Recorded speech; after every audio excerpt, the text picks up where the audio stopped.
Présidente. Merci. Monsieur le Président, vous l'avez dit dans les débats du 28 mars dernier, lorsque nous avons adopté à l'unanimité le principe du transfert donc, de la Chambre de commerce à la collectivité de Corse.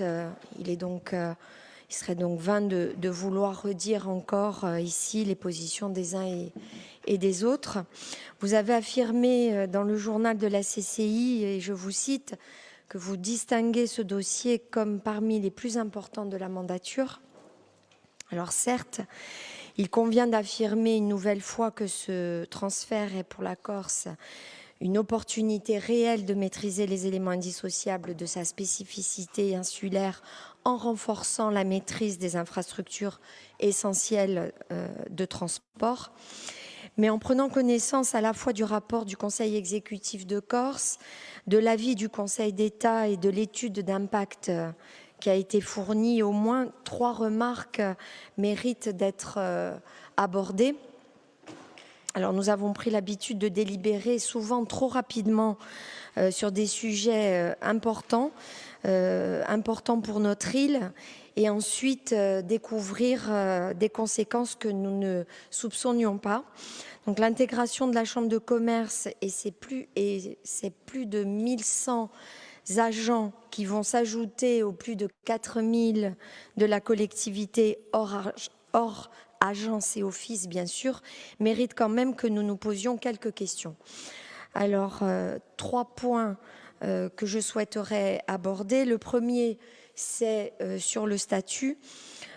Aujourd'hui, tous les établissements publics de la collectivité de Corse sont des EPIC, même si la Chambre régionale des comptes conteste ce statut pour certains d'entre eux. Le législateur entend créer dans les faits une nouvelle catégorie d'établissements publics, dénommés établissements publics du commerce et de l'industrie de Corse, renvoyant au pouvoir réglementaire sa qualification. Le Conseil d'État semble aller dans ce sens en précisant que la loi n'a pas à qualifier cet établissement public d'EPIC ou de PA. Pourtant, je vous rappelle que la loi de 91 portant création de la collectivité territoriale de Corse a bien qualifié d'EPIC certains établissements de la CDC. L'article 64 de cette loi a bien qualifié d'EPIC l'ODARC, par exemple, et l'article 74 en a fait de même pour l'OTC. Preuve que le législateur peut le faire, mais on va laisser bien sûr ce débat aux juristes. Donc, nous estimons que la qualification d'EPIC aurait l'avantage de ne pas créer une différenciation de statut entre tous les établissements publics de la CDC. Le deuxième point que je souhaitais aborder, c'est le point sur la gouvernance. Le futur établissement public du commerce et de l'industrie sera présidé par un conseiller exécutif de Corse et le conseil d'administration sera composé majoritairement d'élus de notre Assemblée.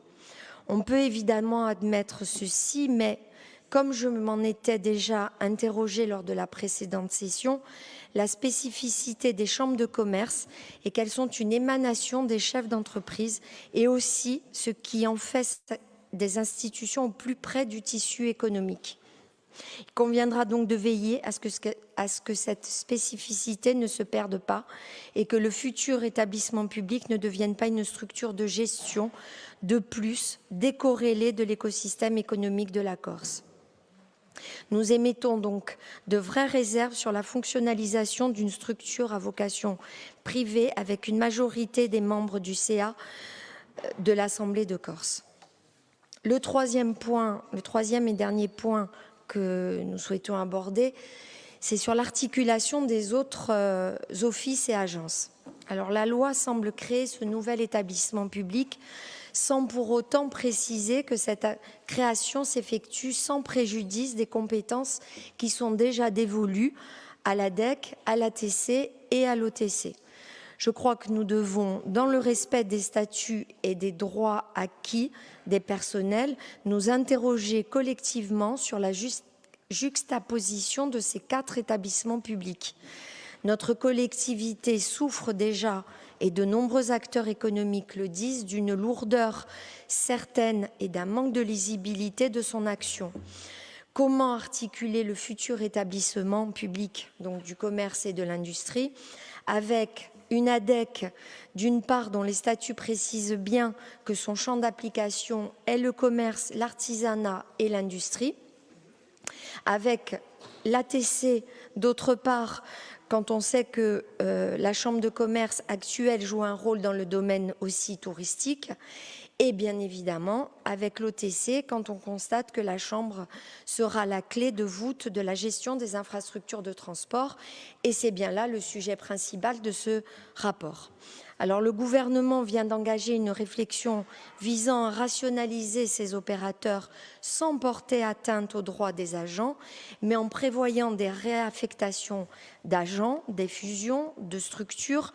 Je crois que nous pourrions sereinement engager une telle réflexion, nous aussi, à notre échelle. Rien ne serait pire que de poursuivre une inflation de compétences et de personnel sans nous poser collectivement la question de l'efficacité de l'action de notre collectivité.